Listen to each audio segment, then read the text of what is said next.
congratulations, because it's Inauguration Day. We are in the evening, fam.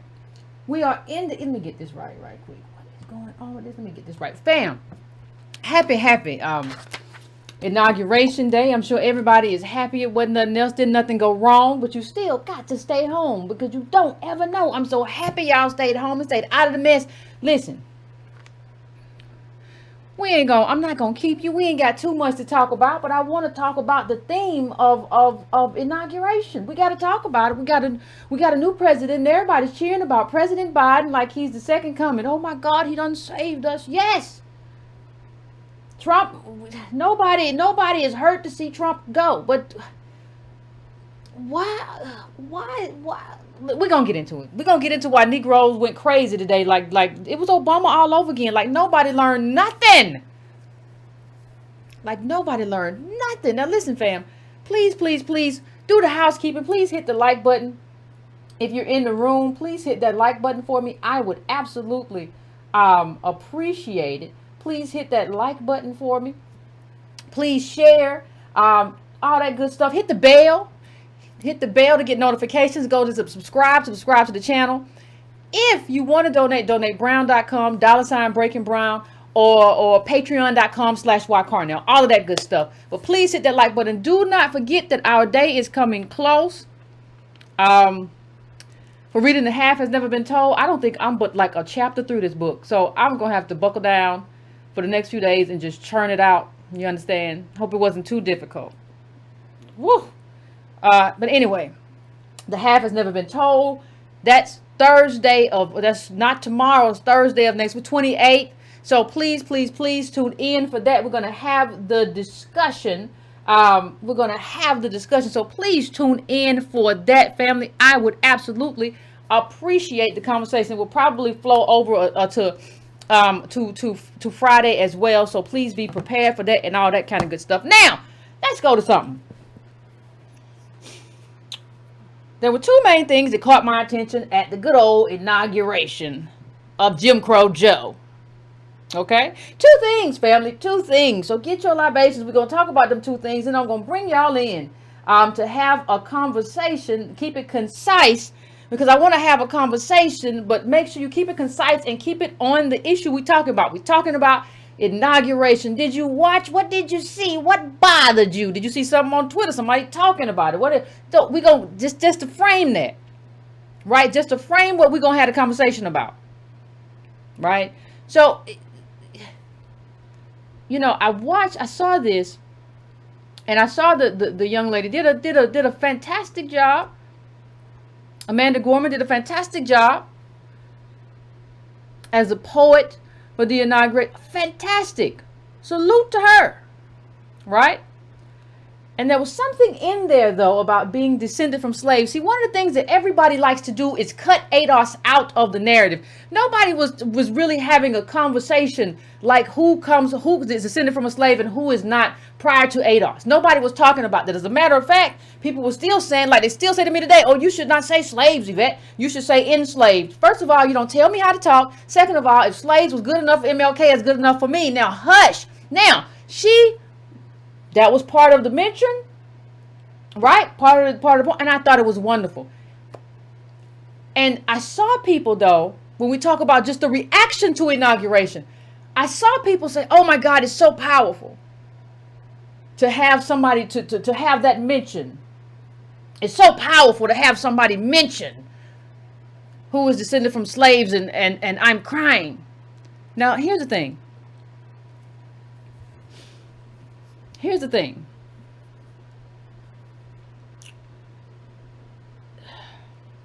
We have had that before, right? Remember Michelle Obama said one thing about slaves built where she lived or whatever, the White House. The problem is this, and I think this is where people miss it.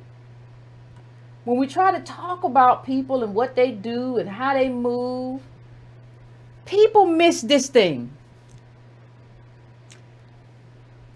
I absolutely love and respect all poets of all stripes, black artists of any kind. One thing that America, though, when we talk about white America, They always love our art, right? So much that a lot of times they stole it. That's what you saw when you see a lot of Elvis and they steal the songs and the way we move. Yes. See, this isn't the first time that we've had a magnificent poet on this kind of special education, this kind of special day, inauguration. This isn't the first time this has happened. We have been here before, people. Please understand that we have been here before. The problem is that people are pushing this as a sign of progress. Oh my gosh. She's there and she comes from slaves. Oh, isn't that powerful? Isn't that powerful, Becky? Doesn't it show how far we've come? To have somebody up there who descends from slavery, it shows how far. Oh, America is a great place. No. Let me tell you how you know that America is becoming a great place. When you have us in places of power. Power is not poetry. Poetry is not power. That's art. And I'm not saying art can't be powerful, but we're talking about political power.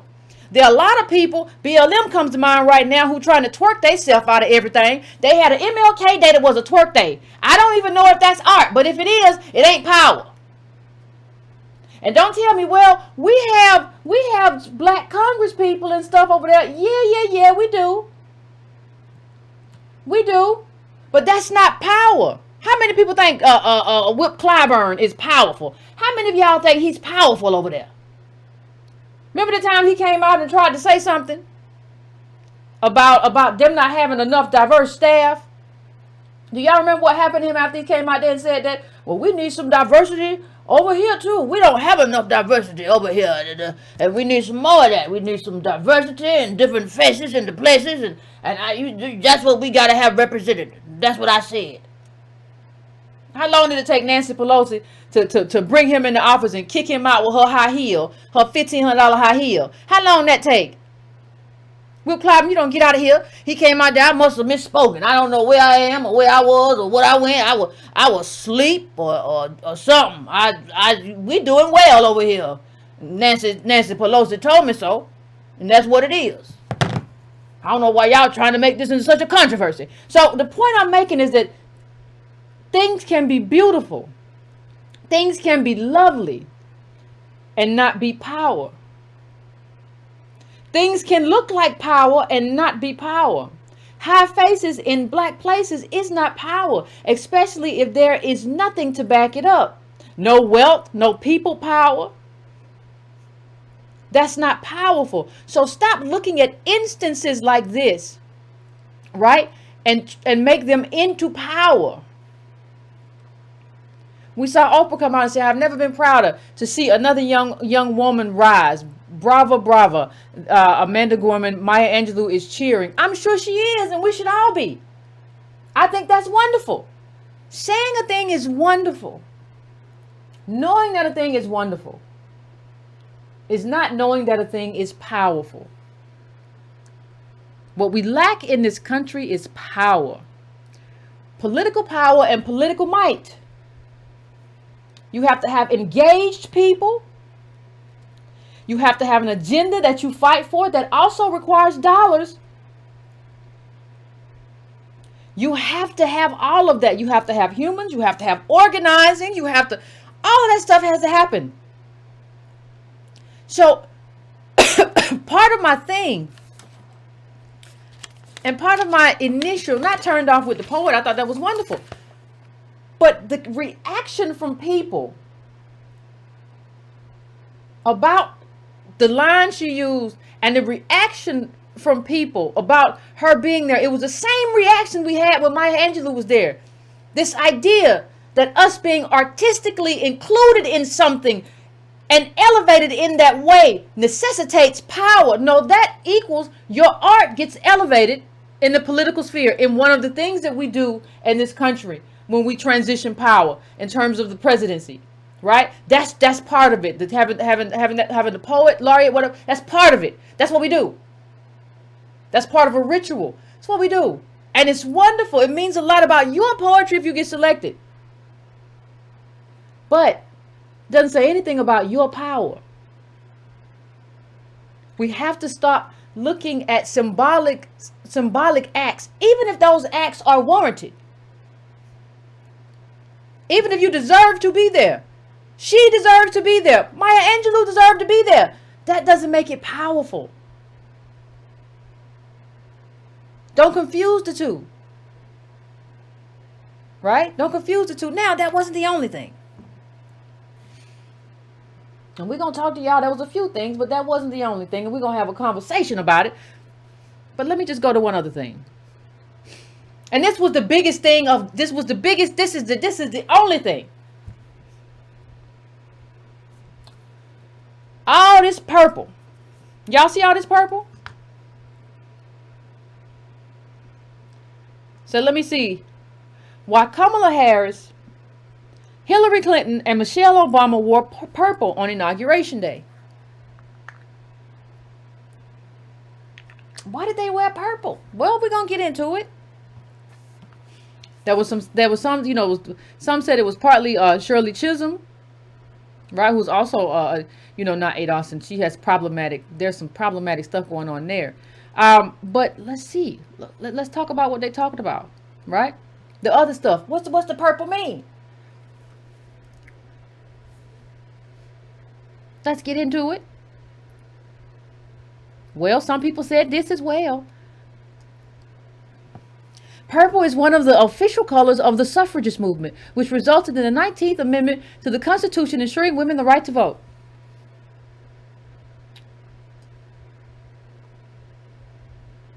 Well, why else? That don't, okay. Here's the big one though. Here's the big one right here. It also signals bipartisanship as it results from mixing the colors blue and red, which represents the Democratic and Republican parties.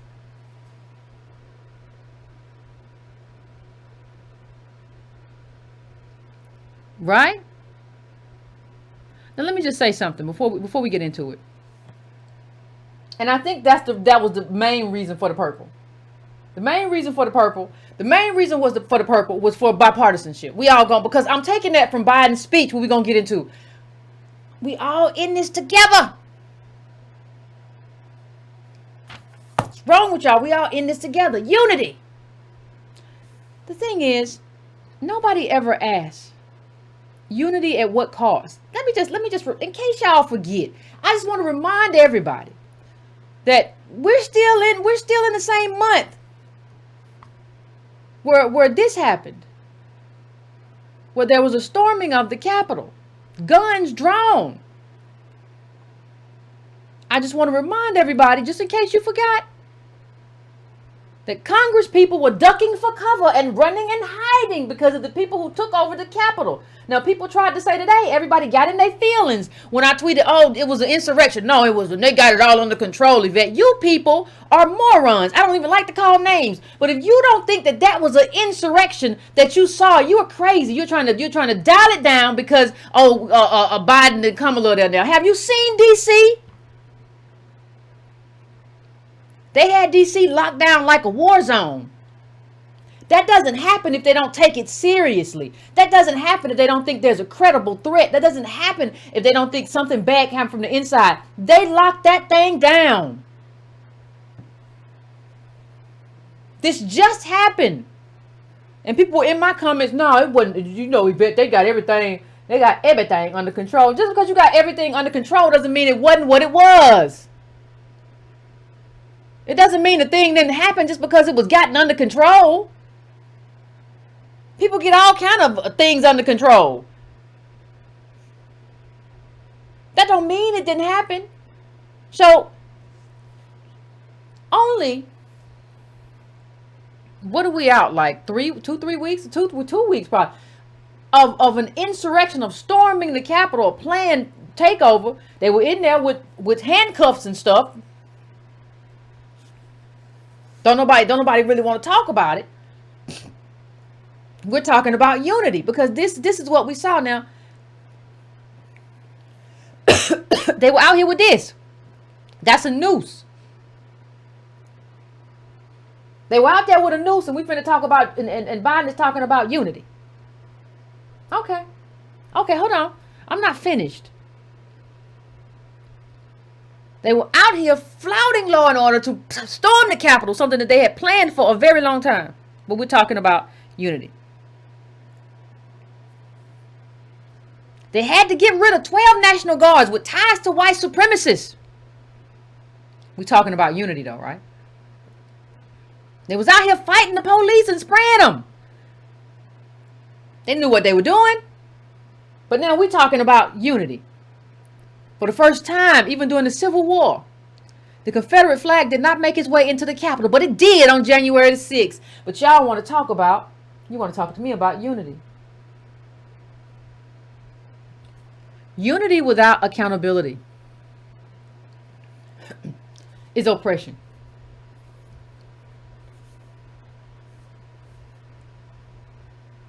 You know, I thought America said they prefer law and order, but I don't see that. See, let me just say this. Well, let me get to Biden's speech first. Let me get to his speech first, and then we'll loop back to it. We'll loop back to it because this is just ridiculous. But I want to go before we go. Let's compare something. So this was Barack Obama's speech, and I just want to bring out one part of it, right? Just one little part, if I can. Let me see if it's here. Here it is.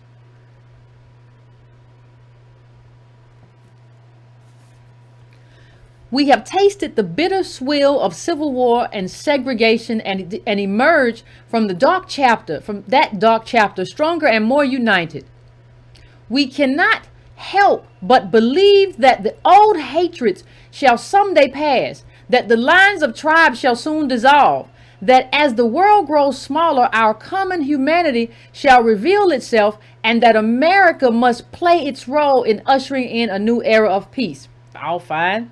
Now, understand that the theme, all of these unity themes. Let's go to Biden. Full transcript of Joe Biden's inauguration speech, January 20, 21, 107. Let's go to some themes. Take the man at his word now. Take him at his word.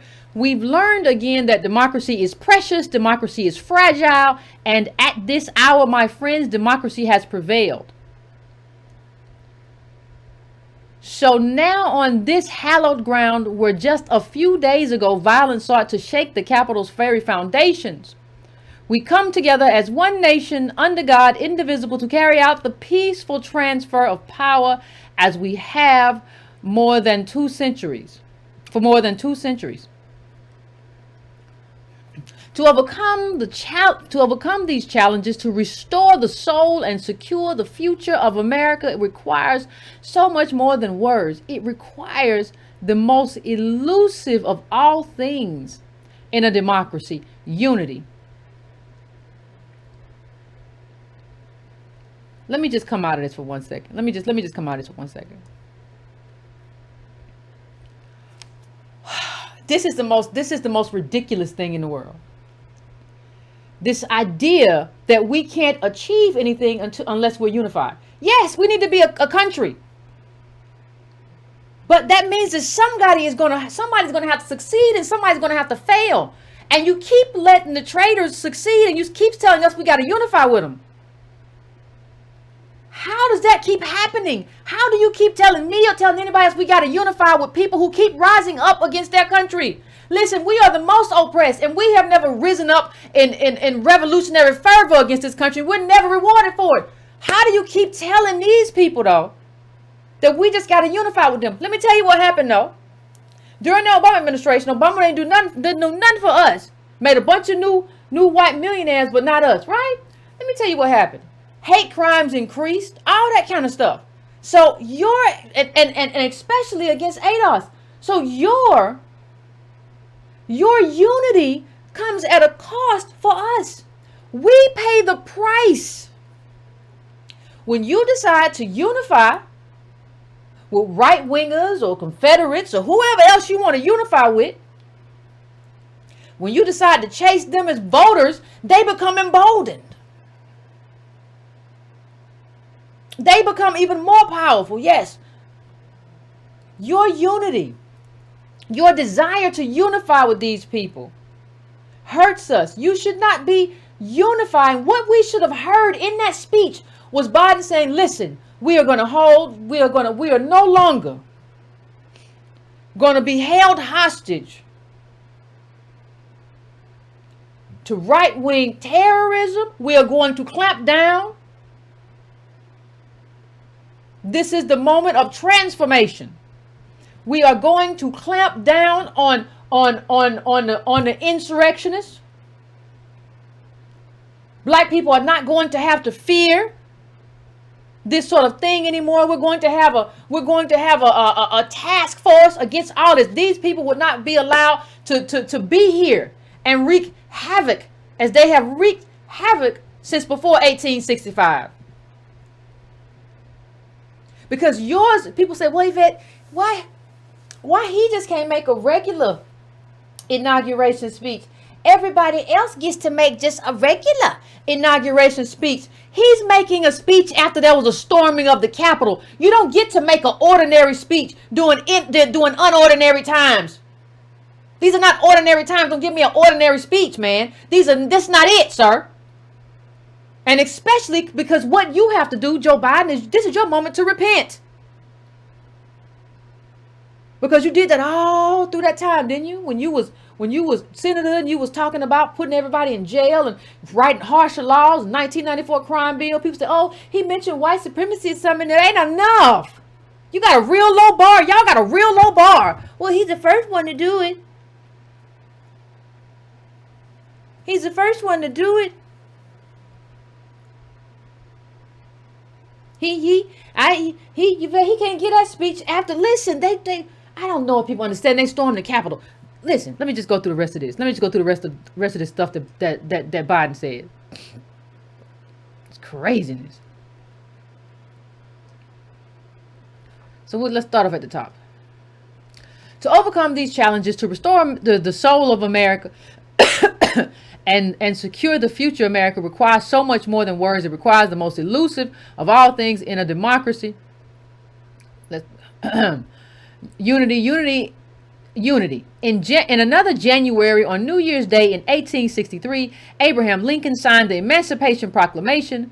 When he put pen to paper, the president said, and I quote, "If my name ever goes down in history, it'll be for this act, and my whole soul is in it." Yeah, your whole soul was in saving the Union. It wasn't in freeing us, but I digress. With unity, we can do great things, important things. We can do right things. We can put people to work in good jobs. We can teach our children in safe schools. We can overcome the deadly virus. We can rebuild. Work. We can rebuild the middle class and make work secure. We can secure racial justice and can make America once again the leading force for good in the world. What? See, what? Let me just go to the next. I don't even know what he's talking about. I know speaking of unity can sound to some like a foolish fantasy these days. I know the forces that divide us are deep and they are real, but I also know they are not new. Our history has been a constant struggle between the American ideal that we are all created equal and the harsh, ugly reality that racism, nativism, and fear have torn us apart. The battle is perennial and victory is never secured. Though through Civil War, the Great Depression, World War, 9/11, through struggle, sacrifice, and setback, our better angels have prevailed. In each of our moments, enough of us have come together to carry all of us forward. Blah, blah, blah. History, faith, and reason show the way of unity. Now I want you to pay particular attention to one line. I want you to pay particular attention to one line. Just pay attention to it for me. He says something that you need to pay attention to. He said, our better angels have prevailed. I want you to understand one thing. I want Joe Biden to understand one thing. Our better angels have not prevailed. Listen, our better angels did not prevail. You just scared away the devil for a little while. The better angels did not prevail. The devil just went underground for a minute. He coming back. You know why? Because you let him come back every time. You don't run get him and get rid of him and say you can't be here. You're going to destroy the country if we let you stay here. You don't do none of that. You just say, well, we don't got to, let's just see if we can negotiate with the devil. Let's see. The better angels ain't beat nobody. No.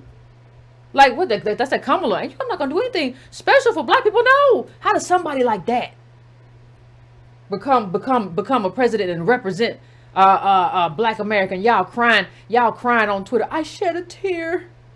Or you just cry too much. You might want to see therapy or somebody. You just cry for no reason then. But ain't no better angels prevailed. See, the thing is, there has to be, even with, there has to be a structure in place that allows for goodness. And that means that people have to be held accountable. I've seen a lot of misdemeanors and things for these people who stormed the Capitol. The FBI is doing a great job of putting up who they caught. They're not putting enough about who what they charged them with and who gonna get locked up and for how long. I want to see that. I want to hear you say that, Joe Biden. I want to hear you say these people are going to jail. They're going to prison because of what they did that put not only us at risk, not only the Capitol police officers at risk, that put American democracy at risk. That's what you say. Because you're making a speech after an insurrection, sir. This is not your run-of-the-mill. This is not your run-of-the-mill speech. But let me just say this. When you talk about the Republicans, and you talk about, it's funny to me. It's so funny to me. I hear Democrats talk about how awful Trump was, but don't talk about the people who covered for him all that long. Those are the Republicans. That's who you finna unify with. You're not gonna call them out on what they did. So wait a minute. You hate Trump, but you don't hate the people that stood with him and made him possible, even in Congress, who would not speak out when he did things that Democrats, Joe Biden found atrocious. So you hate Trump. But the party that elevated him, you love them and you just want to go do good business and have cigars, right? We already know what this looks like. We already know what's happening. And if you don't know, you're not paying attention. Let me go to these last couple of quotes really quick. Really, really quickly. We can see each other as not as adversaries, but as neighbors. We can treat each other with dignity and respect. Man, they tore your Capitol up. Let me stop. They tore the Capitol up. They came in there with sheepskin clothes on. You ain't gonna. Oh, anyway, this is just a ridiculous thing to say after what happened. This is ridiculous. This is ridiculous. We can join forces, stop shouting, and lower the temperature. For without unity, there is no peace, only bitterness and fury, no progress, only exhausting outrage. No nation, only a state of chaos. This is our historic moment of crisis and challenge, and unity is the path forward, and we must meet this moment as the United States of America. Somebody pass me a handkerchief. Listen, this is also all sides did something wrong. Well, we all just gotta calm down. We all just gotta be here in that moment. No. We didn't storm the Capitol. Ain't no we all gotta. We didn't encourage nobody to storm the Capitol. We didn't invite people to stop the steal rally in the doggone Capitol. We didn't do none of that. Why don't you talk to the people who did that stuff? I bet you if Negroes had stormed the Capitol, you would have had some stuff to say about how we can't have just any kind of you would have said some junk. You would have said some old dumb junk. Gosh. Whiteness is like having wings. You just get lifted out of bad situations. Just fly away from whatever kind of thing. In business, you get to make a mistake and people will still give you venture capital. Here, it's all the way different. You get to storm the Capitol and somebody says, well, that was bad people on both sides. Sound familiar to you?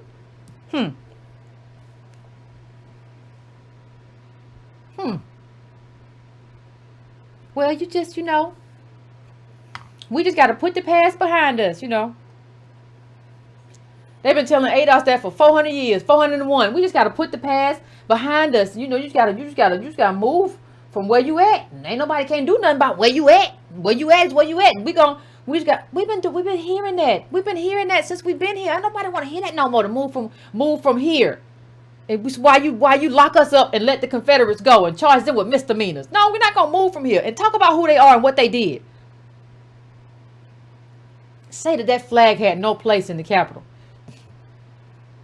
That flag should be outlawed.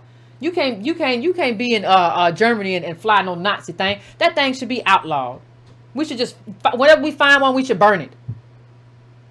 I think there should be some kind of party that ADOS should go to where we just burn the Capitol, the Confederate flags that have been taken up.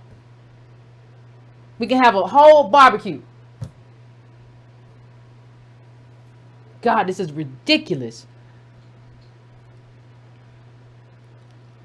Here we go. I think this is the last one. If we do that, I guarantee we will not fail. Well, I think that's a bad transcript. We have never ever failed in America when we have acted together. I'm sorry, what you said? When have we acted together? Can somebody tell me when? Oh. Also, so today at this time in this place, let's start afresh. People always want to start afresh. Let's begin to listen to one another. And again, hear one another. See one another. Show respect to one another. Politics doesn't have to be a raging fire destroying everything in its path. That's not what politics is. That's what they are. Every disagreement doesn't have to be a cause for total war. And we must reject the culture in which facts themselves are manipulated and even manufactured. Okay. Keep talking. My fellow Americans, we have to be different than this. We have to be better than this. And I believe America is so much better than this. Just look around. Here we stand in the shadow of the Capitol Dome, as mentioned earlier, completed in the shadow of the Civil War, when the Union itself was literally hanging in the balance. We endured, we prevailed. No, you did the wrong thing then too. Here we stand looking out on the Great Mall where Dr. King spoke about his dreams. See, this is where I get offended. This is where I get offended. Because people who advocated policies that went against in the opposite direction of King's dream don't get to speak about King's dream. Let's not forget about who Joe Biden is, ladies and gentlemen. You're the person who talked about how we had to put generations of black men especially in jail.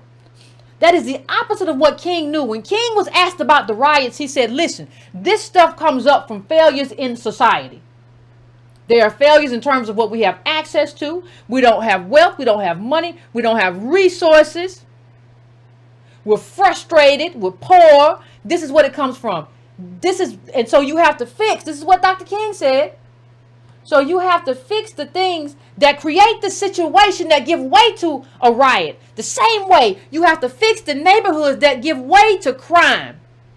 People who make really good money and have wealth don't go out committing crimes. Children with surgeons and artists as mothers and fathers don't go around committing a bunch of crimes. They don't sell crack. You sell crack when you need money. You go black market when you can't go in market. You have subprime. You use subprime capital when you don't have, or predatory capital when you don't have access to normal capital. I'm sorry, Joe Biden, you don't get to talk about King when your life's work was in opposition to everything King stood for. And the sickest thing I've seen is the people who go and applaud Joe Biden just because he's not Trump.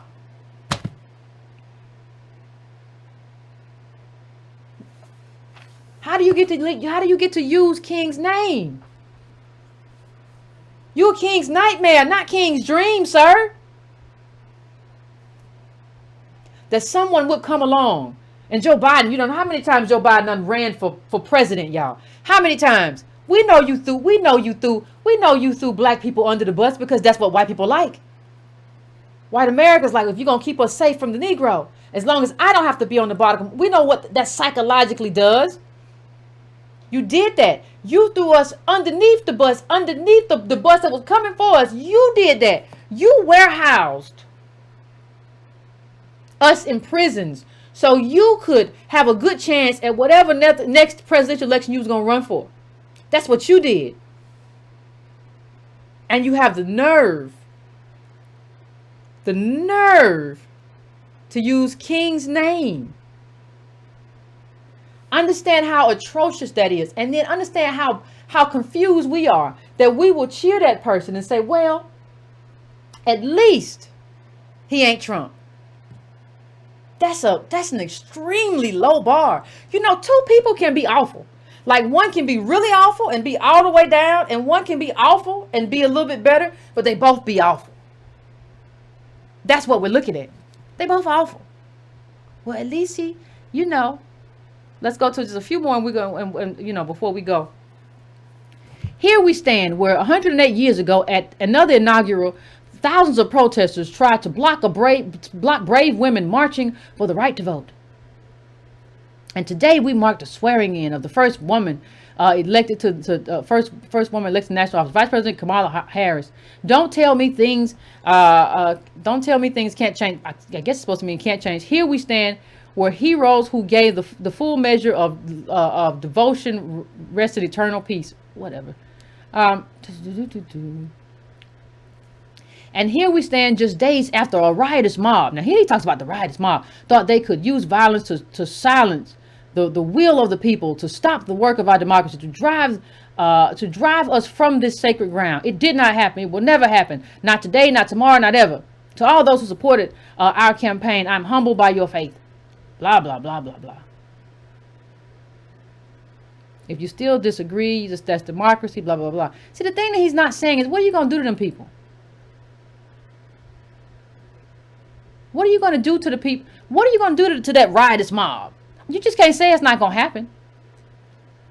Many centuries ago, St. Augustine, the saint of my church, wrote that a people was a multitude defined by the common objects they love, defined by the common objects of their love. What are the common objects we as Americans love that define us as Americans? Recent weeks and months have taught us a painful lesson. There is truth and there are lies. Lies told for power and profit. And each of us has a duty and responsibility as citizens, as Americans, and especially as leaders. Leaders who are pledged to honor our Constitution, to protect our nation, to protect the truth and defend the lies. Here's the end. We must end this uncivil war that pits red against blue, rural versus urban, conservative versus liberal. We can do this if we open our souls instead of hardening our hearts, if we show a little tolerance and humility. Oh gosh, I can't finish it. It's just stupid. You can't give this speech after a storming of the Capitol. You can't give this speech after an insurrection. This is the Barack Obama speech of we're not a blue America, we're not a red America, we're one America. He was wrong then. He was lying then as a careerist. Obama ain't been nothing but a careerist who wants what's best for himself. That's all he's ever been. He ain't never chased nothing but his own ambition. And Joe Biden ain't no different. Y'all are no different. But this is the same speech. And Obama was wrong then and you're wrong now. There is not one America. Somebody's going to have to choose who is finally going to win or lose the Civil War, because we're still in Civil War mode, whether y'all know it or not. Somebody's going to have to choose. And what we've had, what they've been choosing before is that, well, the Confederates, they vote, they white, and so we're going to choose them. Negroes, do the best you can. And guess what, Negroes? You're not only the bottom cast. You not only eat the failure. You not only eat the garbage. You're not only the garbage disposal. When I need to throw you in jail, I'm going to do that too. Because guess what? Throwing you in jail creates a lot of jobs for white America too. Well, there's a lot of industry attached to it. You know, you get to make products in jail, and we have guards, and we'll make some of y'all the guards too. We'll make some black guards, and we'll do all kinds of things. We'll have all kinds of contractors to build a jail. It's a great industry to build a jail. So not only are we going to make you the bottom caste, we're going to make you this kind of money-making machine for white America. We're going to use your poverty and your pain to make white America even more rich. And it's going to get me elected as Joe Biden. Right? And when Obama needs a VP, I got to go get the man. I'm black. Now, people don't know. People don't know who I really am. People think that I'm a black man. Right?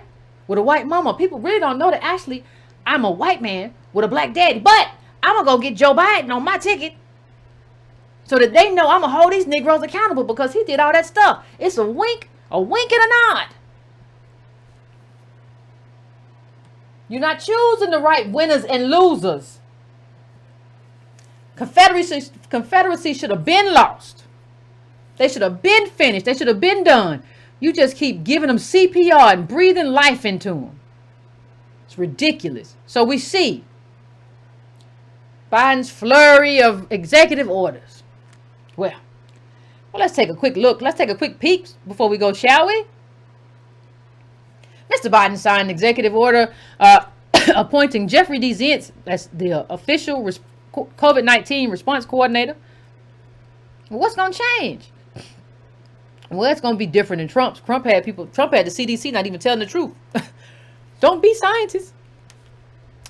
Aggressively gear up the nation's response to the pandemic. The order also restores the Directorate for Global Health Security and Biodefense at the National Security Council, a group Mr. Trump had disbanded. Though it is not a national mask mandate, which would most likely fall to a legal challenge, Mr. Biden is requiring social distancing and the wearing of masks on all federal property and by all federal employees. He is also starting a 100 days masking challenge. Seems like some kind of weird joke, this whole thing. Urging all Americans to wear masks and state and local officials to implement public measures to prevent the spread of coronavirus. On immigration, with an executive order, Mr. Biden has bolstered the Deferred Action for Childhood Arrivals program that protects from deportation immigrants brought to the United States as children, often called dreamers. Mr. Trump sought for years to end the program known as DACA. The order also calls on Congress to enact legislation providing permanent status and a path to citizenship for those immigrants. Another executive order, you got two of them, revokes the Trump administration plan to exclude non-citizens from the census count, and another overturns a Trump executive order that pushed aggressive efforts to find and deport unauthorized immigrants. Yet another order, it was Immigration Day, yet another order blocks the deportation of Liberians who have been living in the United States. And a blow to one of his predecessors' earliest actions to limit immigration, Mr. Biden has also ended the so-called Muslim ban, which blocked travel to the United States from several predominantly Muslim and African countries. What else? On climate change, chief among executive orders that began to tackle the issue of climate change, Mr. Biden has signed a letter to re-enter the United States Paris and Climate Accords, blah, blah, blah, blah. On racial and LGBT equality. Now, I don't know how y'all put them two things in the same paragraph, New York Times, but whatever. You just threw them together. Just the minority, just throw it together. Throw together the gays and the blacks and the browns. Mr. Biden will end the Trump administration's 1776 commission. I know Nicole Hannah-Jones had, because they was whooping her. They was whooping her bad, and she was losing. Which released a report on Monday that historians said distorted the slavery in the United States of America, among other history. Mr. Biden also revoked Mr. Trump's executive order limiting the ability of federal agencies and contracts and other institutions to hold diversity inclusion trainings. That's it. Diversity inclusion training. Y'all can't not hold him no more. The president designated Susan E. Rice, who is the head of Domestic Policy Council, as the leader of a robust interagency effort requiring all federal agencies to make rooting out systemic racism central to their work. His order directs the agencies to review and report on equity in their ranks within 200 days, including a plan to remove barriers to opportunities in policies and programs. The order also moves to ensure that Americans of all backgrounds have equal access to federal government resources, benefits, and services. Okay. Wait. There's one more. On the economy, Mr. Biden is moving to extend the federal moratorium on evictions and has asked agencies, including the Agriculture and Veterans Agriculture, Veterans Affairs, and Housing and Urban Development Departments, to prolong a moratorium on foreclosures on federally guaranteed mortgages that was enacted in response to the coronavirus pandemic. Ladies and gentlemen, there you have it.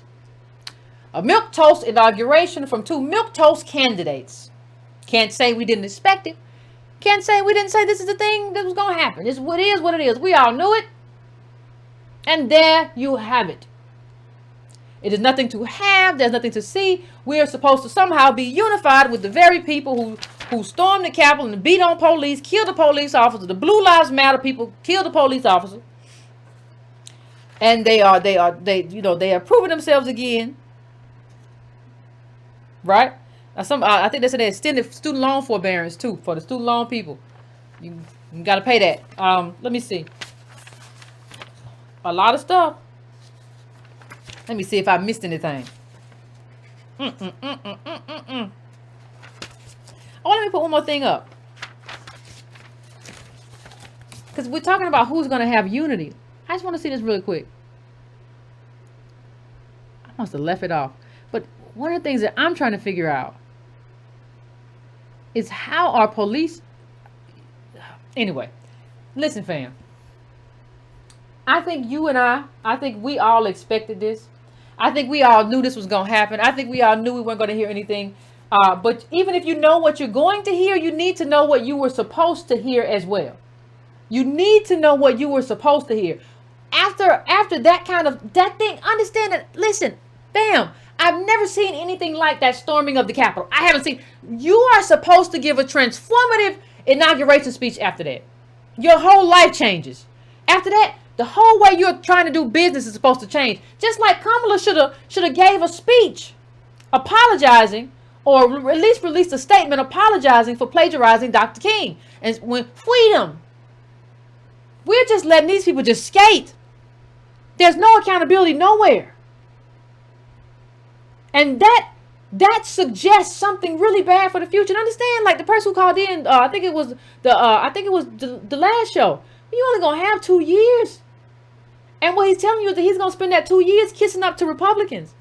And what I've seen online, what you show me, not y'all, but I'm talking about the black Twitter in general, is that y'all gonna be there for it. You're gonna be there for this man doing this. You're gonna be there for what he does. You're gonna be there for him BSing us and talking about what he can't get done for 2 years. And then he's gonna lose Congress again, and he's gonna say, I can't do it because of Republicans. I just have a question. How long are we going to do this? This felt like Obama. I didn't even listen. I read all the stuff. I read all the transcripts. I didn't have the TV on too long. I can't take it because I can't take the stupidity. Don't show me no Negro on TV looking all happy like something has changed. Kamala is black, but she is the child of affluent immigrants. That's not you. What you said, not sad, but crying, sad face. Yeah, that ain't you. Totally different category, totally different context to her life. That's not saying that there's anything bad about coming from affluent. That immigrants, that's about the fact that we're not the same, though. And I'm not crying for you because you being there is not something that suggests any kind of progress for me. We ain't the same. We ain't built the same. And that's why you there and I'm not. Because you go there to protect the status quo. I go there to turn the tables over. So yes, you would love to have Kamala there because she's not going to change status quo because she is status quo. Those of you who are going to look for some kind of transformation stuff from Kamala Harris, she comes from affluence. No, you're not going to get none of that. I don't know what you was happy for. Just to see Trump gone? That ain't enough to be happy. Y'all got a low bar for being happy. Black Twitter, black Facebook, y'all got a real low bar. Why y'all got a low bar for where you listen to Trump and this shit? We don't. I saw somebody on before I go to break real quick. I saw somebody on what was it?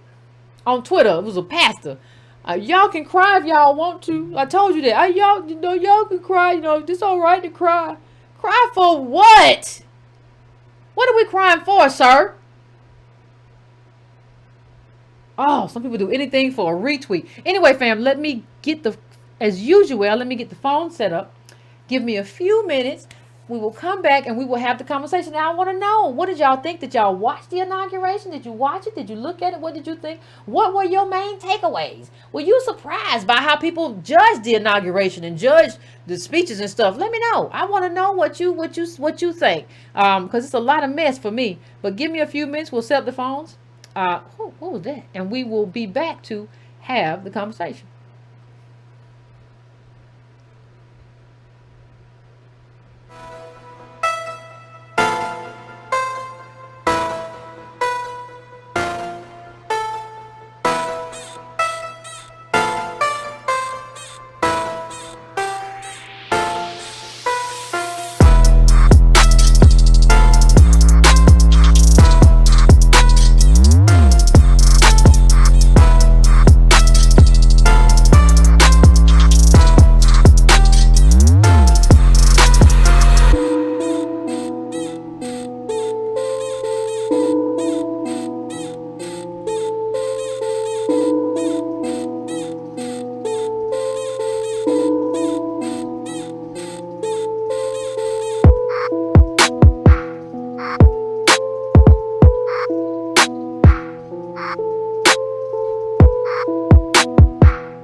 All right, fam, we are back and we are going straight into the phones, 301, what is your name? Where you calling from? And tell me about the inauguration. Hey, how you doing, Yvette? Good. This is Andre.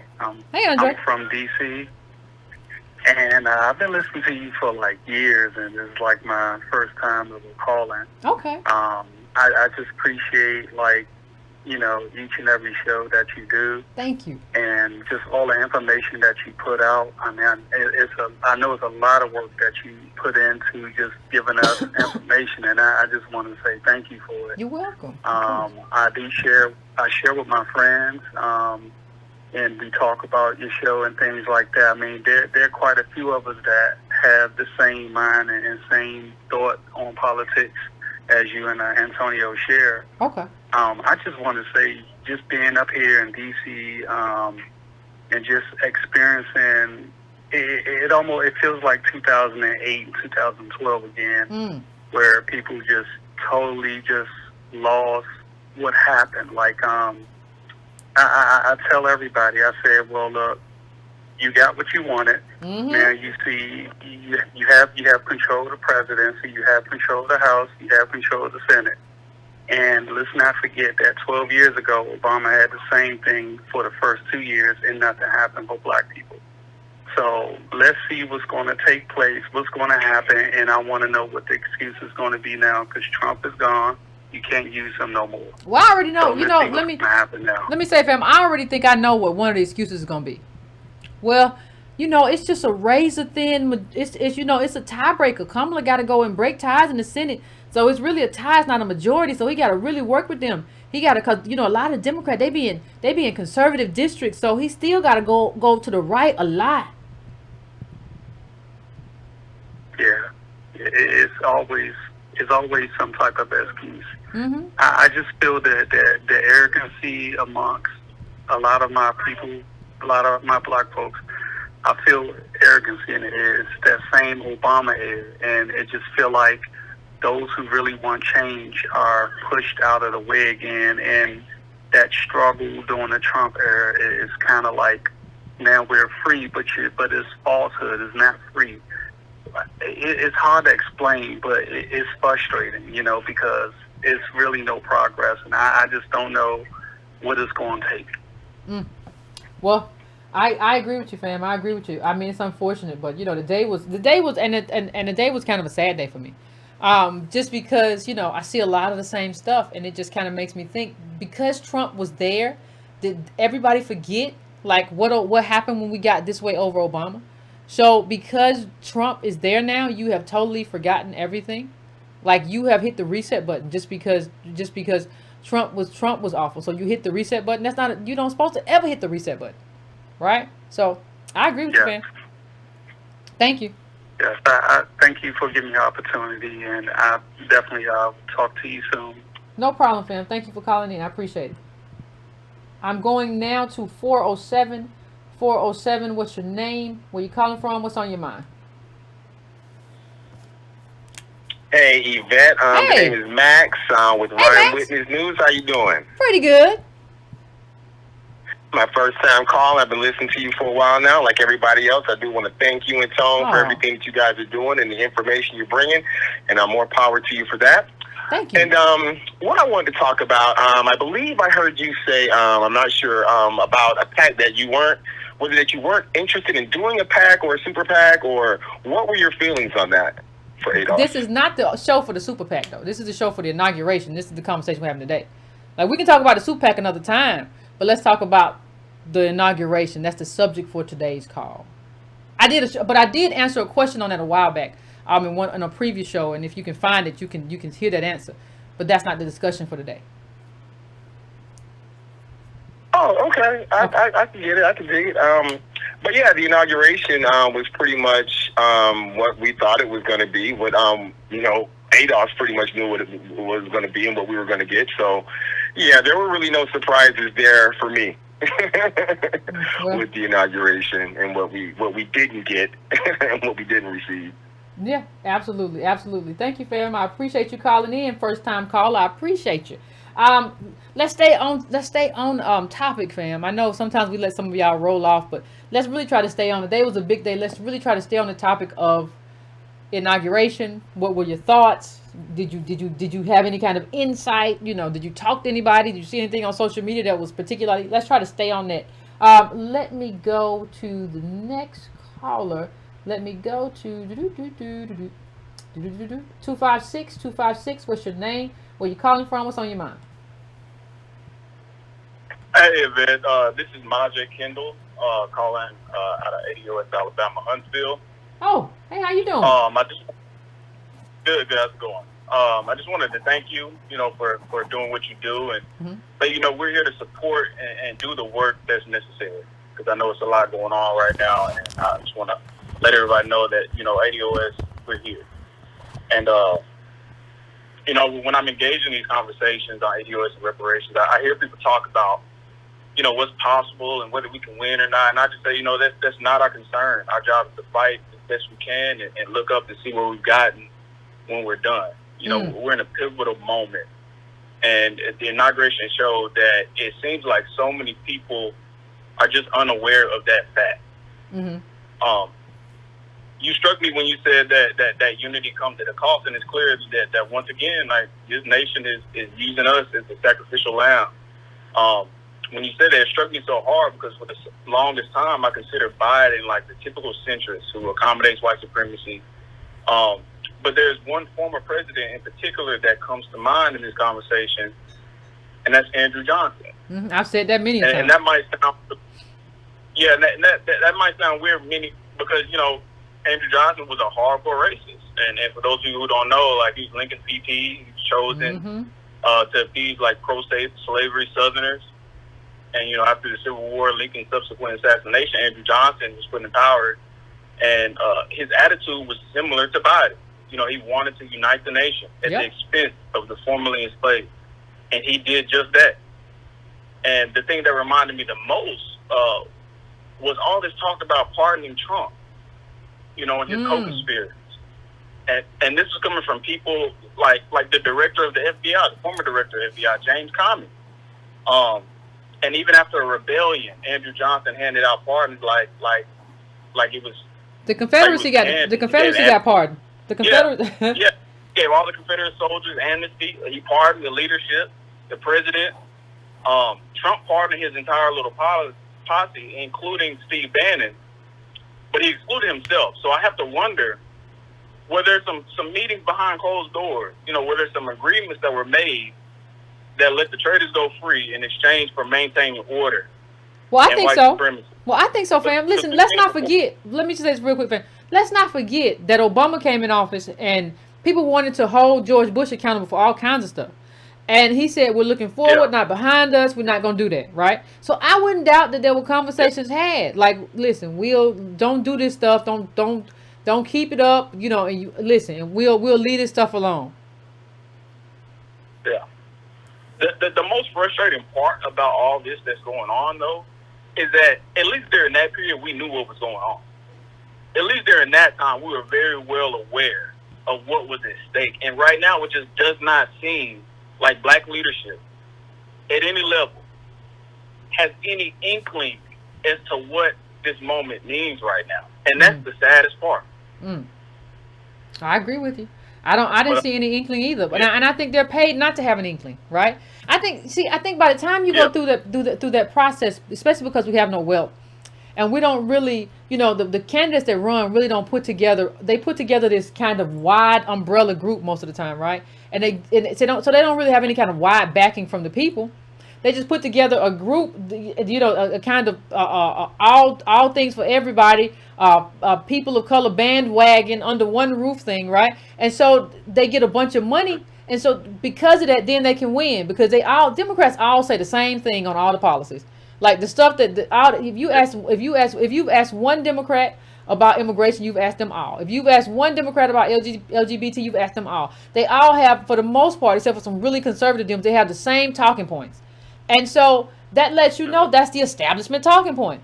And that's how you get the money, is by having that same set of talking points. So, or something very similar. They fight on the edges. So when you have that, you can't get money unless you are able to do that. What you can, though, you can organize people, but that means people have to really be behind you. You know, we have people now who kind of believe that I can do a press release, or I can print something on a piece of paper and it has some kind of meaning. You are only as powerful, since we don't have wealth, you're only as powerful with the people who you can inspire to action. You're only as powerful as a wealthless group as the people who you can inspire to action. And if that number is not a critical mass kind of number, you're just playing house. You're just cosplaying politics, and that's not good enough. Yeah, I agree. I just pray that we get to that critical mass number soon enough, and very soon, because the conversations that I was seeing today online, it disgusted me. So, thank you. No, thank you, fam. I appreciate it. It disgusted me too. I appreciate it. It's just a wild time. I'm going to 310. 310, what's your name? Where you calling from? What's on your mind? Oh, ma'am, hi, this is Tanya from LA. Hey, And Tanya. you are, you're good evening. I'm too through. Establishment Democrat, the establishment Democratic Party, that's what you were talking about. Basically, what they're doing is, in my opinion, you're quite right. We can't just be Biden, in my opinion. We have to hold him responsible, or we have to hold the Democratic Party responsible and whole. For instance, out here in California, they replaced the Democratic, what's her name, Kamala. They replaced her Senate seat with a Hispanic, even though there were black women who are actually these black women in California, they organized way better than Kamala ever did. And how Kamala became a senator over them, still I don't understand. And I live in the state. I don't understand it. Oh, you and should. So you have this other Hispanics that are in the Senate. We have very few black people, or ADOS black people who are in the Senate. Why wouldn't the governor appoint a responsible black woman to fill that seat? And that's because, just like you said, you have a Democratic cry out. They talk the same thing. They are the president, not of black people. They're the president of Latinx. They're the president of gays. When it comes to us, we can't. We're the president of everybody. We can't just do anything for our black constituents who put us in this office, who actually put us here. And basically, what's going on is everybody's saying the same thing. We're being Obama. Our cry is we won't be Obama again. We're not going to play this game. We're in 2 years, and you don't have the majority, and then you can't pass stuff. Mm-hmm. And we're putting it on the Democratic Party, period. Get our reparations bill passed. We don't care how. Do it, or we're not going to be supporting you guys. And here's a suggestion. I think perhaps that you should, and Tone should perhaps have an official ADOS response to what's going on, and just put it up there, and then mail it to every person in the black caucus, and you have a few people in the Senate, and then also in the state legislation, and the state offices as well. Well, thank you. I'm just No, I appreciate it. Don't be, but you can't be careful to share your ideas on this show. People tend to take them and run off with them and just change the name. So be careful with how you share stuff. But I think that's a good idea. Okay. Thank you, fam. All right, you have a good one. Let me see. That's a good idea, though. We are going now to 404. What's your name? Where you calling from? What's on your mind? Hi, Yvette. This is Dawn from Atlanta. Hey, Dawn. How are you tonight? I'm pretty good. How about yourself? Good. I hadn't called in a while, but I wanted to comment on the inauguration and everything that's happening. Okay. So I work with majority white, kind of middle-aged to older white men. Mm-hmm. And we've been having a lot, and by the way, they're very upfront with me. A lot of them are ex-military, a lot of them staunch Republicans. They're hardcore Republicans, right? Mm-hmm. And so we've been talking about, since the insurgents, all of it, just kind of their take on it. Okay. And what's really interesting is there are two things. One, today when he was doing all of those executive measures, it didn't address us, right? It didn't address ADOS specifically, right? Mm-hmm. It was very specific things that we've already rehashed this. We've already talked about how you can take into consideration people that are not Americans, but they may be future Americans. You're going to make a way for them, but you haven't addressed the Americans that are actually here, ADOS. So that's one issue. But the other side of this, coming and listening to them, is that they were like, Dawn, our issue is, and it was confirmed today, is they're not looking at white America and what's happening with a lot of us in these rural areas and all of these different areas and what's happening to jobs, et cetera, right? The whole opioid. They see the same thing. The focus is not on Americans and on what's happening with us. It's on everybody else. And so I say that because they were saying to me, they were like, listen, we're at the point where they're stealing our America. And I'm just giving them their words. They're stealing our America. They're taking away our freedom. They should not have banned Trump on Twitter.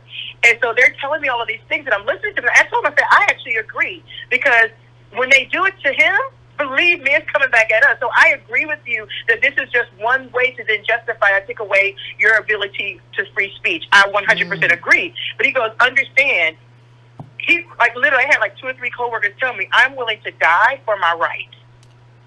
I'm willing to die to keep America free and keep it for Americans. And so I was just like, what do I say to that? Like, listen, Dawn, but let me say, Dawn. Inauguration. Dawn. Go ahead. No, I'm gonna let you finish. But listen, I think that's why I don't think all of this mess is over, right? Because my problem is, at least, listen, Trump lied so much on Twitter. I don't know what to make of it. But I think those kinds of censorship concerns, you know, there's more to a case to be made from people who got banned from Twitter who were just contrarian, right, or who were just really conservative. You know, there's more of a case there. Like, Trump just told so many stories that didn't make no sense. But I understand, you know, what they're saying in terms of, like, the first day. We're talking about the first day. You have a whole of America that's been suffering from COVID. You have ADOS, who reparations, we did transformative blacks. You have a whole America. And you choose to, like, spend so much. What was that, like 3 executive orders you used to focus on non-Americans? So America becomes very angry in a way, like the Democratic Party. You know, not only will they not hold people accountable, but they further radicalize people by doing things that don't prioritize citizenship in terms of people who don't need citizenship but are already citizens, right? But I'm gonna let you finish, fam. I'm sorry. No, you that was beautiful. You literally summed it up. And so I'm going to double down on what you said. When I say it's not over, they told me it's not over. I've never heard somebody tell me I am willing to die. And he was dead serious. And so I just want to let people, I just want people to understand that, you just said it beautifully. They are radicalizing people, right? It is not going to go away. I absolutely believe they're going to lose all of these seats. They're going to lose all their power. It's going to be a hot mess. It's going to be horrible. But I do think that we need to stay aware. You know, I think we need to stay prepped up, right? Keep your eyes open, save, and just be aware, because I think that there's a guy, Chris Harris, I can't remember his name. I don't know if that's it. But he talks about the decline of America, the decline of an empire. And I've talked to them about that, and I really think that we're in a decline.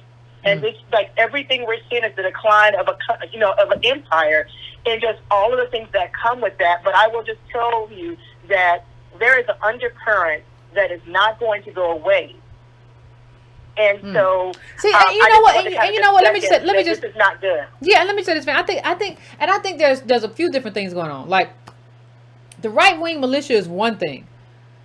I think there's a myriad of people. Some of them very, very horrible. Some of them who see things and they got some racism mixed into it, but it's some other things. People can be right and wrong at the same time. But if you do some wrong stuff, we still got to hold you accountable. But one thing you don't do is you don't give this group, you don't do stuff that gives anybody a reason to kind of be radicalized, right? You don't give them ammunition. They got enough ammunition in their basement, right? You don't need to give them any more. So I think there are a lot of things going on, because one of the things I read is, like, it's a hodgepodge of a bunch of different right wing stuff going on, and some of it's not even right wing. It's just out there somewhere. So, but some of it is based on, some of it, like, even a lie is oftentimes based in the truth, right? You can take a grain of truth. Trust me, I know. You can take a grain of truth about, like, immigration policy or whatever, and use that to draw it all the way out to somewhere else that looks very, very, very, very dangerous. And it is dangerous for ADOS because of how we live, and we don't have no jobs. But you think about this America that is looking at Biden do what he does on day one, and know that, like, we're going through COVID and everything, and your economic executive order didn't look too good. In masks, you just say, I'm going to make people wear masks in the federal buildings, and I'm going to do a mask challenge. Don't nobody care about no mask challenge, you goofy old man. What are y'all doing? And so that's what you think about. Yep. But I think there's some grains of real stuff, and some a lot of false stuff, but some grains of truth and stuff that is also going to, and with the good stuff, you're going to radicalize people who are kind of normal, right? You're not talking about just the far right. You have the potential of radicalizing normal people. That's a problem. And I think that is kind of the message I'm trying to communicate, along with everything that you said. I 100% agree, is that these are very normal people, grandfathers, people that go to work. These are people that feel extremely threatened. And Joe and Kamala are not speaking to them. They're not speaking to us either, right, as ADOS? Yeah. But we're not as radicalized. I don't think we're going to go to their extremes. And one other thing, like, they just asked me point blank, they're like, as a black person, why are you a Democrat? And I told them, I said, actually, I voted down ballot. I did not vote for Trump, or I didn't vote for Joe. And they're like, really? And I was like, no, I think Joe is horrible. I think Trump was horrible, and I think Joe was horrible. And he goes, yeah, I never get why black people vote for the Democrats. Like, don't you feel like they use you and they kind of look at you guys like you're stupid? Like, we were having like these honest conversations. Well, and let me just say this, fam. Let me just say this, fam. Like, but let me just say this. Let me just say this, fam. Let me just say this. Let me say one thing, though. Let me just say one thing. What I told him, I said, I'm sorry, go ahead. Well, let me just say one thing, though. Republicans don't understand one thing. Yes, the Democrats take advantage of us. Yes, they believe we're stupid. And we behave kind of stupid by doing the same thing and voting for them and just keep coming back and voting for the top of the ticket all the time. So we behave kind of stupid. But you know, we're not stupid. We're not a stupid group. The reason we vote for Democrats, and we shouldn't have, we voted down ballot, is because Republicans are so overtly hostile to ADOS.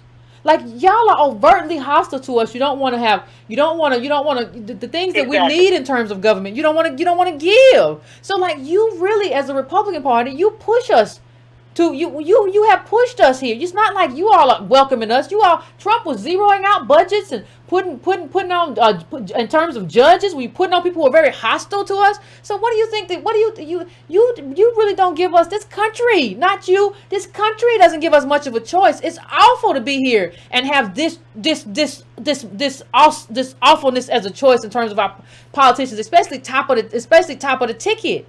So I'm gonna let you finish, fam. I'm sorry, I didn't mean to interrupt you.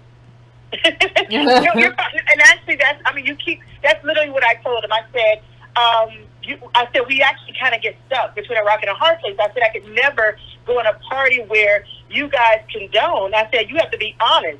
When things happen that are outwardly racist, like right now, they all told me they didn't feel like that was an insurgent. They felt like that was their right. No. America was built on people rebelling. So all they did was rebel, and they were just being American. So to them, they saw nothing wrong with it. And I said, but how do you think someone like I feel when I see gallows, when I see nooses, when I see them reenacting George Floyd being killed?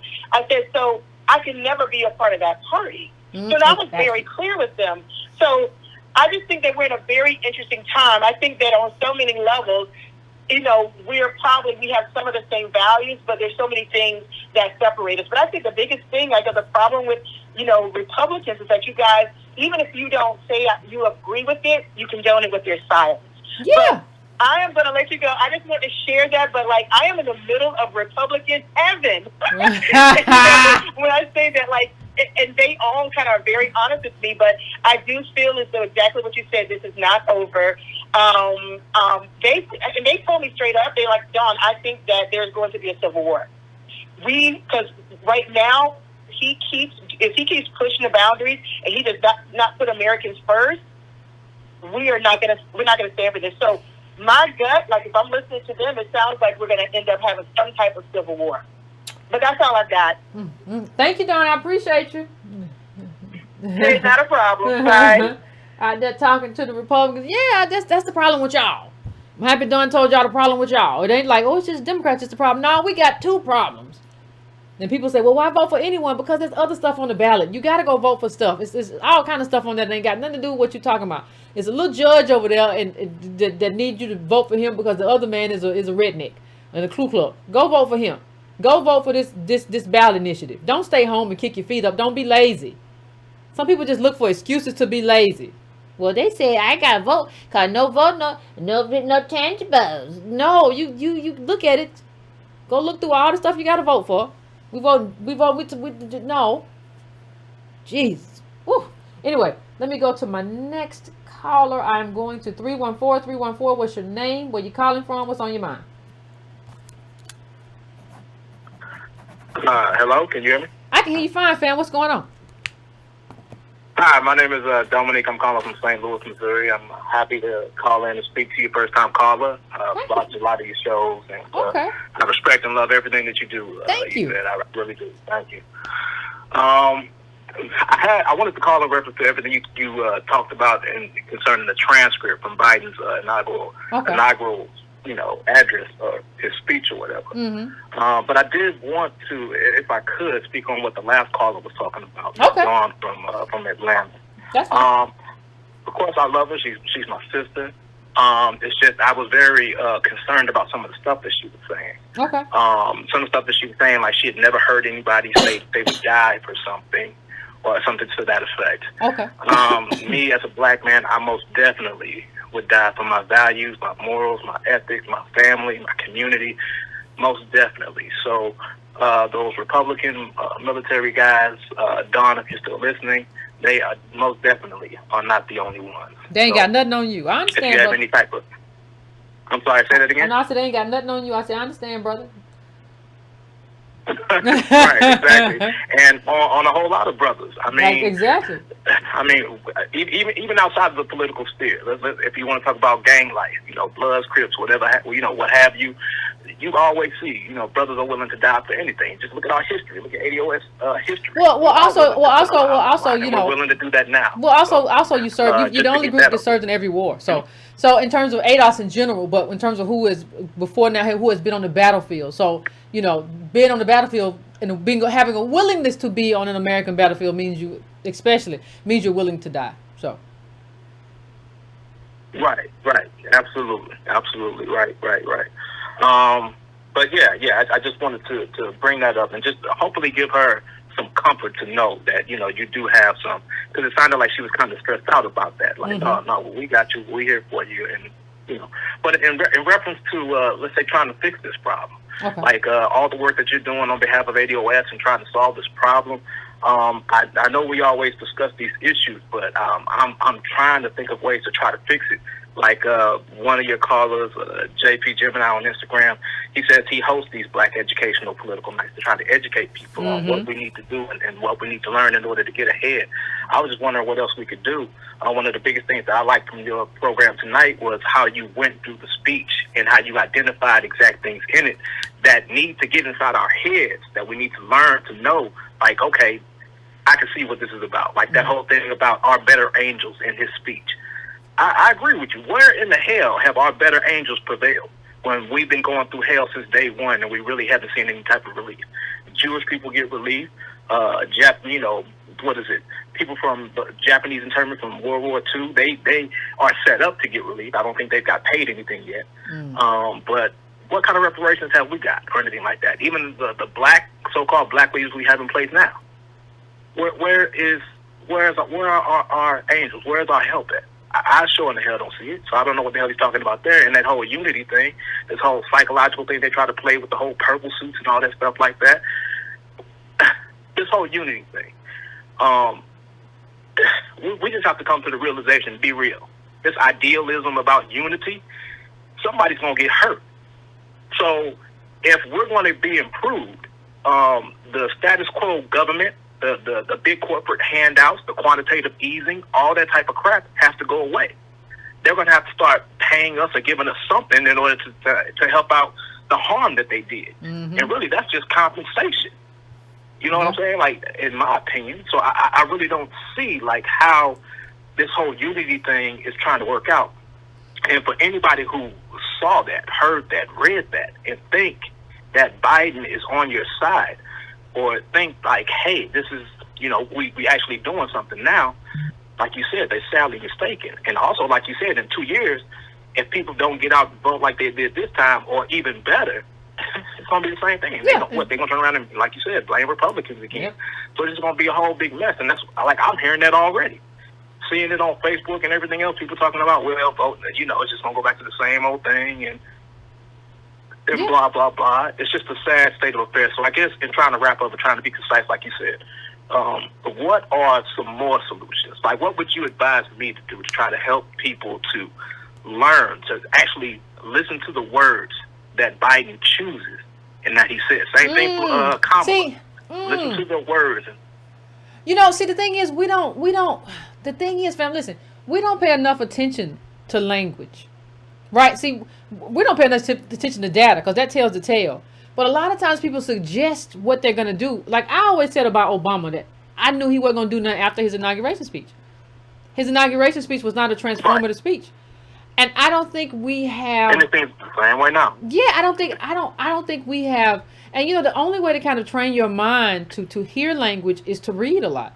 And I don't know if some people say like, well, we don't need no political education no more. We beyond that. You never. I don't care how old you are. You're never beyond political education. And to the extent that we can get people to engage in this, but I think one of the ways you get people to engage in this is just to tell them the story. Right? Like tell them a real story that makes them proud of being ADOS. A real great story. Be like, and when they say, oh my God, I can't believe that happened. Okay. That's wonderful. Say, hey, I got a book that really goes into it. It's really good. Okay. You have to get people excited about a thing. Sometimes you have to get people excited about a thing. And sometimes you have to do it with them. Hey, let's read together. And let's have a book club. We do a book club here, but let's have a book club where we, you can't get together. We can Zoom it though and have a conversation about it and talk about what we thought about it and whatever. Let's have a fun time of it, right? We all cook pizza at our house, not together. We got COVID. Everybody, whatever, vaccinated, whatever. I don't know. But I'm saying, like, there are ways to engage this. Like, this has to become fun for us. Like, having discussions about our history and politics, that has to become a joy. Nobody's going to do something that they always view as hard. This has to become, like, the way people talk about art. It has to be our happy place. And it should be because we're proud of our history and we take pride in what we've done and what we've built. And so I think we have to change the way we think about it from like, oh, I don't want to talk about that, no slave, No, this is some perseverance stuff. This some warrior stuff. Get into that part of it. Don't get into Real talk, right. Yeah, so I think we have to this has to become a part of us. So appeal to emotion. You're absolutely right. Yeah, because that's who we are, apparently.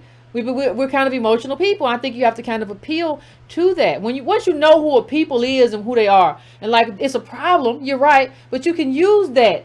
The way we get emotional, a lot of stuff, and how people manipulate our emotion, you can also use that to get people into like this thing and tell them like, man, I heard this great story, whatever, and tell them, man, I didn't even know that happened. Now, once you get them engaged for real, yeah, it's a book. We all should get together and talk about it and read. It's some real stuff, I wish COVID wasn't here so people could get together because our people love to get together.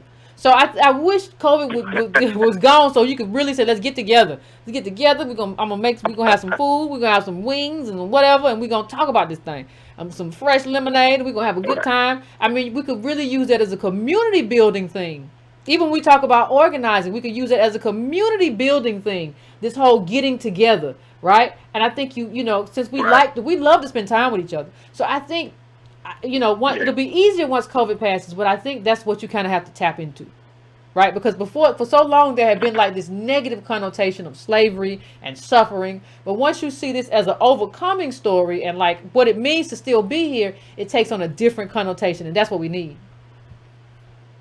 Okay. And quick petty question, because this is unfortunately my nephew asked me this. The whole Lil Wayne thing and the Trump pardon. Would you have endorsed Trump in order to get out of jail? I don't listen. To get out of jail. I ain't never been in that situation, but what I'm gonna tell you is I don't know what I would do if I was in that situation. Okay. I can't judge nobody who's trying to get out of jail. You can, but I won't. All right, fam. All right. Appreciate you. You have a good one. Let me go to my next caller. I am going now to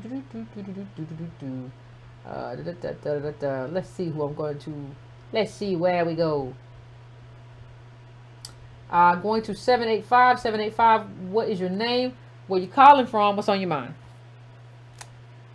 Hi, this is Joan from Kansas. Hey, Joan.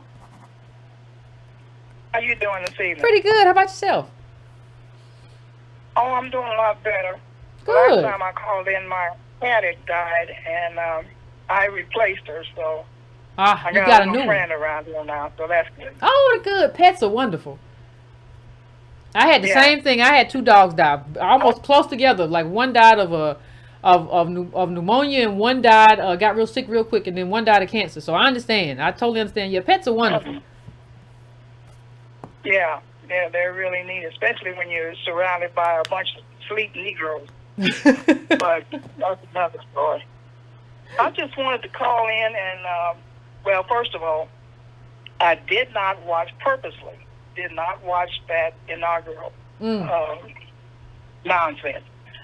Number one, Joe Biden and Kamala Harris, neither one has anything to say that I want to hear.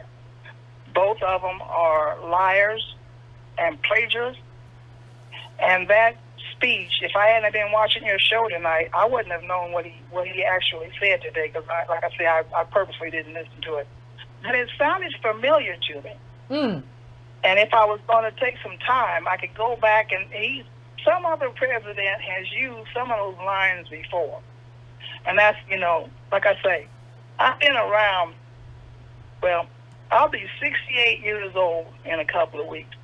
And I've heard this stuff before. That's why I just didn't want to hear it, because I knew it was just going to be more lies and more crap. And I just, I couldn't do it. I just couldn't do it. And following up with what one of the callers just came up with about how white people were telling her that they thought there was going to be another civil war. Yes. We're already in a civil war.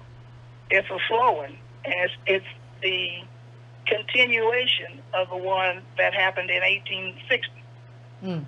We have never, as a so-called nation, we have never ever put the final stop to that war. Like you said before, the Confederates got away with everything. They got, able to vote. They got land. They got reparations for us being, off of their plantations and stuff. And they're still mad about not being able to perpetuate their idea of what America was supposed to be. Absolutely. And so they've been fighting. That's why they're still flying that flag. They've been fighting that same war, and we're still in it. We're still at the center of it, even though neither side cares anything about it. But we understand all that. One thing I did want to say, though, is that one reason why you're seeing the so much emphasis on immigrants from Biden is because everyday run-of-the-mill white people are no longer a priority. They see themselves dying out. They see themselves, these little towns, and I'm right in the middle of it. That's why I called in. These little white enclaves that they've had for years, these little towns with, 800 people and farmland and stuff, they're seeing themselves dying out behind meth. They're losing these farms because they can't keep up with property taxes and payment. And the government are, at least around in this area, are deliberately destroying rural roads and towns so they can't get from one little town to the next like they were used to doing. And they see this, they're not stupid. They see themselves as, wait a minute, we're being treated like Negroes. And they're mad about it. It's real simple. And that's why Joe Biden has his head on stuck on immigrants, is because they see them as the next wave. And when I say they, I'm talking about global elite, the people that actually run all this. They see them. They see this, and they're doing the same thing in Europe, and Europeans are crying the blues over there. They're doing the same thing in Africa with the Chinese. And they are turning this thing into, they want to get rid of America as a sovereign nation state. And they're trying to do this all. Yeah, they're trying to do this all over the world. Bill Gates has just been named a couple of days ago the man that owns the most farmland in this country. Mm-hmm. That's no accident. That's no accident. But white people are seeing this. They like to keep this argument as between it's black against white. The average white person, and like I say, I'm right in the middle of them. They ain't thinking about us. They really not in that level. They don't want us to have anything, don't get me wrong. Mm-hmm. But they ain't really thinking about it. They're looking at themselves and seeing where they're fitting in. And all the lies and the deception and just the BS that they were raised on and have lived on and counted on and knew that they could pass on to their children, all of that stuff is vanishing, and they see it, and they're scrambling. They don't know what to do. They really don't. We're gonna pay for it. Mm. You know how all this stuff backfires on us. Absolutely, always. Always. Right. And so that's why I wanted to. I'm glad you took my call tonight, because I wanted to call in and let the family know what's happening in the middle of the country with this white contingency, because they'll blame us for their demise. Mm. But that's all I really wanted to say. Yeah, I mean, you need to. there's a lot to it I could get to, but we are in a civil war. Thank you, fam. I appreciate it. Thank you so much for calling in, and I'm happy everything's doing better for you, fam. Thank you so much. And you know, they always blame us for stuff. We ain't did nothing. Like, you think that they're gonna blame us? Yeah, if you gonna blame, you need to blame the elite, the establishments of both parties. And I think that's where it's gonna get interesting. That's where it's gonna get interesting. You know, there's never been a convergence because of how whiteness moves and is. We all got a lot to be upset about. So I think it's a lot that's gonna be interesting in terms of how this whole thing bobbles up or whatever. I don't know, but I think we're headed for interesting times, family. And so, you know, we have to move in terms of we just move in terms of defending ourselves and politically advocating, right? That's what we do. But yeah, I mean, like she says, I'm in the middle of it, and they see a whole sea change, and they ain't happy. Well, you can't storm the Capitol about it. That's what you can't do. You can't be an insurrectionist about it. You can't break the law, but you know, it's a wild time to be alive, family. Let me just see, because they're gonna get you, because they get us. You can't be like, well, maybe they shouldn't get them, Yvette. No, they get us. Ran up in there with sheepskin on, and had the lawmakers running. No, I know who I don't want. I know who I don't want to run the country. Somebody with sheepskin on, done painted his body different colors and tattooed strange things on himself.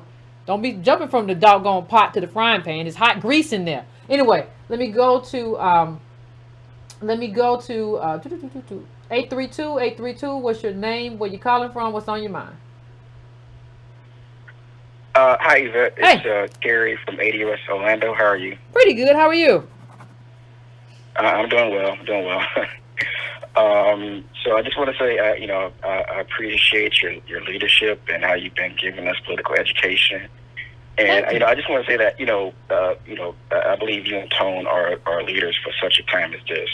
Oh, and oftentimes, reluctant leaders are some of the most prolific leaders. Thank you. As far as the inauguration, it's nothing that surprised me. It's all planned and coordinated anyway. I believe the poet, her name is Amanda or Amanda. She did her craft really good, but it is what it is. And I think the lead is like the lead is buried in the story. I think really this inauguration was about Kamala Harris. The purple, was to symbolize the start of her 2024 presidential campaign. I caught your forum on Simmons College a couple of weeks ago, and you were speaking with a congressman. I don't remember his name. He he sort of blatantly said that, we don't expect Joe Biden to serve 2 terms or even survive this first term. Is basically what he said. And so really this is just about Kamala, setting her up for a 2024 run. And, so she start by having, her goons, start identifying her as African American, like Amy Klobuchar. And, poor Amy Klobuchar, I really believe Biden wanted to pick her, but, couldn't because, she wasn't, near black. So she got the consolation prize. So she was very specific in calling, Kamala African American. And these things are reviewed and they, word by word. And, obviously Kamala didn't have an objective to that. So she's setting up her blackness for the 2024 run. And a couple things I noticed is that, and also in Chuck Schumer, when he was in the Senate, he also made sure to call her African American blatantly. And a couple things I noticed is that her Senate campaign website was shut down, but her Kamala for the People website, presidential website, is still up and actively being updated. So, we're getting ready for 2024, basically. Yeah. The whole, yeah. So the whole inauguration Biden, that's just semantics. This is all about Kamala Harris. And, I have a hashtag, ADOSLaurie on Twitter, and, it's like, she is not African American. That is just blatantly false. Well, I don't even have a problem. I have a problem calling her ADOS. I don't even mind if you call her African. That don't matter to me. You should just call her black though. But I don't have a problem with it. I don't have an issue with that. I just have a problem with, listen, let me tell you what I have a problem with. I have a problem with the woman who came in last. who dropped out first. You dropped out before anybody. Now maybe that was because the deal was cut. I don't know. But your campaign was bleeding money, and it was wrong. It was being led into the ground. You dropped out first, right? And so you haven't proven anything, right? So it's not even like you. Normally what you do sometimes you take somebody who has a really good campaign showing, right? And so you pull them on board because you need their state to win. Well, with Kamala, it was like, well, she's black, we can get black people, but you didn't. You had a downtick. Right, you had more blacks who voted Republican this time around. Now, a lot of those may have been. We saw a lot about how Nigerians, a lot of Nigerians, or more Nigerians than more ADOS were pro-Trump. So we don't know because they don't just aggregate. So we don't know who did that. But we do know that you didn't help the ticket in that way in terms of blackness. So why are you here? See, the thing is, I don't. It's just like and I'm not saying that's the only person who didn't necessarily earn their way. But now you're set up to be president. And I don't think I just don't see it. And there are a lot of people who that way. I'm not saying you're the only. I'm not saying that happen to white people, but I just don't do this thing where you try to act like this person marched with King or something. This is not our story. I don't even know don't push her on us as something that she's not. So she doesn't have to answer to and for policy or why you're there and we never had an ADOS president. Don't do that thing. Yeah. That's what I don't like. Yes. Yeah, she commodifying, our blackness, to propel her to the top, and it's worked for her, unfortunately. And it's sad. It just makes me angry that she gets to do that. She got less than 2% of African American support in the primaries, and then she's doing these interviews. They're talking about her shoes and her clothes, and not talking about policies for black people. It just it's incensing to me. I absolutely agree. And so we're setting up for Kamala 2024, and that's what this whole thing was about. And I just wanted to bring that to your attention. Thank you, fam. I appreciate it. I think that's. I think that's. You have a good night as well. I think that's exactly what we're setting up for, and they just made her. How the mob. We're gonna make him. He's a made man. That's what he is. They're gonna just make her. You just decided. And there's a list of people, obviously, that they just decide from, and who's gonna be what else, and they figure out how to get them on the ticket. You just made her. She didn't make herself. People did better in the primary than her, and she got on there because of an ADOS and this affinity or affiliation that she doesn't have. What, because she went to Howard? Give me a break. Let me go to my next caller. I am going to 586. I'm coming to you. What's your name? Where you calling from? What's on your mind? Greetings, Yvette. Greetings. My name's Leona. I'm calling from Michigan. Can you hear me okay? Yeah, I can hear you fine, fam.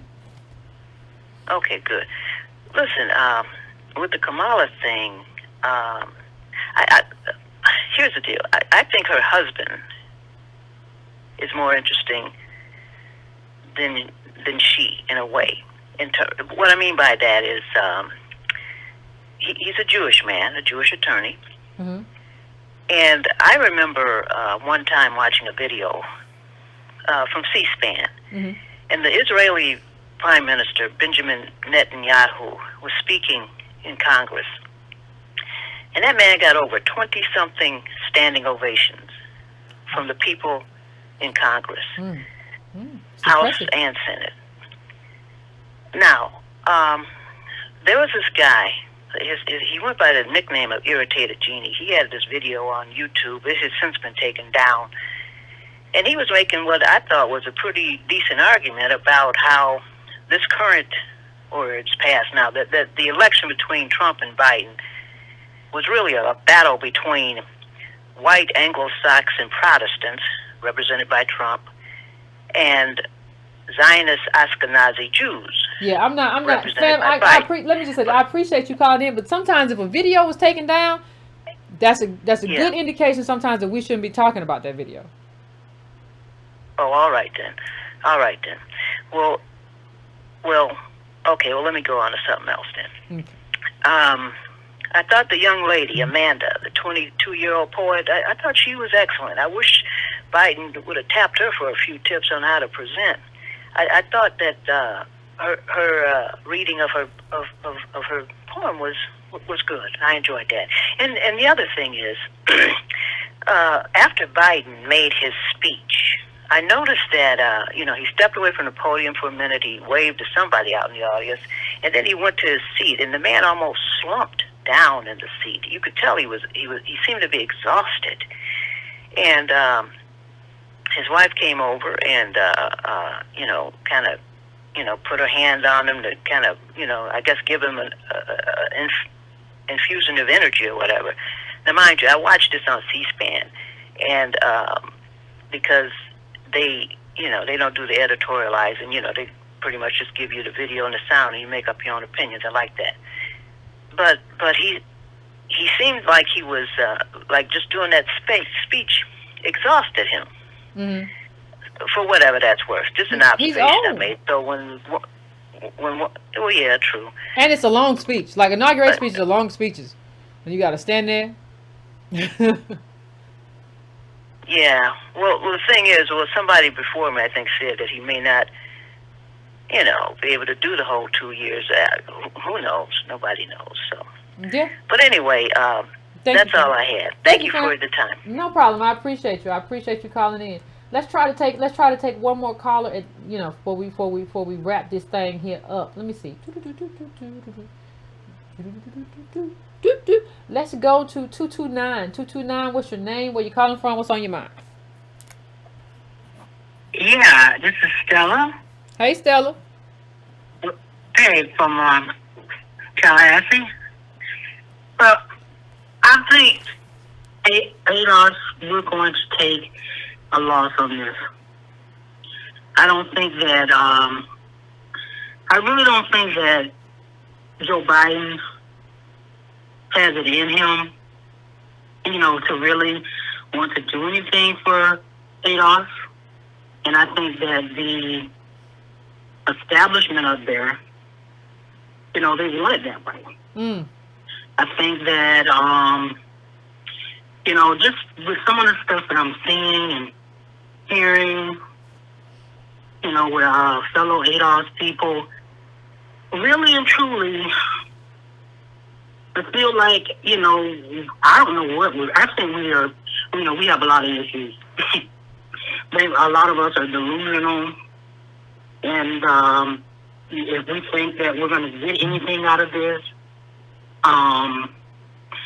and it's been said before, and I'll say it again. It's like 2008 all over again. Mm-hmm. They're celebrating Kamala Harris up there, who is, she's not Adolf. And that's the image that they want. Mm-hmm. They don't want Adolf. They don't want an image. They don't want our story. They want our story to use it, but they don't want to, they just want to wrap other people in our story.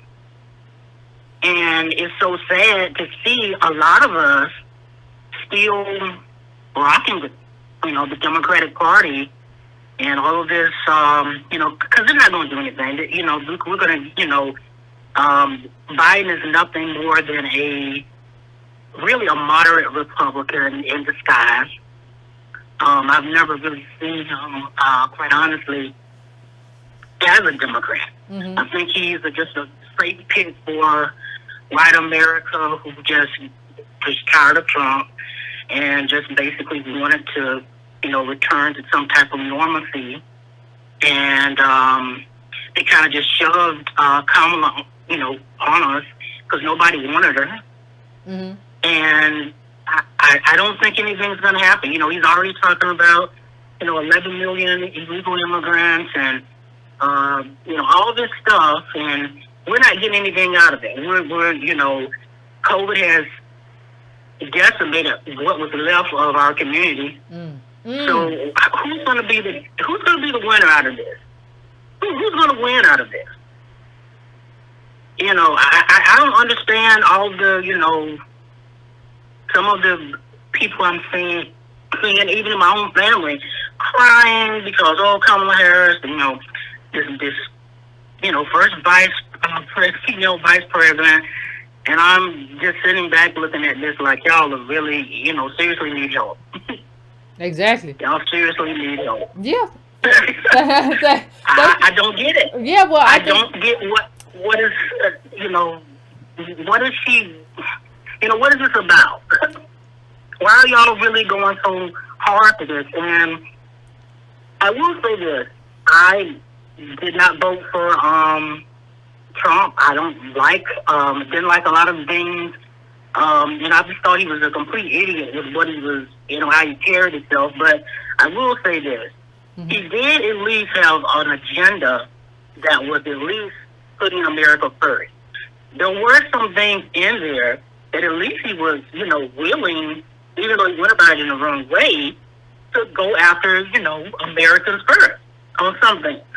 Biden, what is Biden really doing? He's already showing you he's not going to put America, he's not really worried about Americans, or at least us, the people who put him in office. He's not worried about us. Mm-hmm. That's what this signals today. All these executive orders that he signed. Mm-hmm. What did black people, what they don't get out of this? None. Nothing. Absolutely nothing. And but anyway, Clyburn, that's what Clyburn said though. Clyburn, people like Clyburn set that up. When they asked Clyburn what he want, I'm never gonna stop saying this. Clyburn said, I don't know. I like gravy on my chicken. That's not an agenda item. You're supposed to say, listen, I gave you South Carolina. Here's what we want in exchange for that. You're not supposed to say, well, you sing the national anthem, sing the black national anthem to unify us. You old gravy. Oh, bootlick, whatever. But that's how you get there. It's disgusting. Yeah, it's disgusting. Clyburn and a lot of the people of that generation, they are celebrating this as a win. And, if we got nothing out of this, it's because we didn't demand anything. And I think that it's going to probably be more of the same. Mm.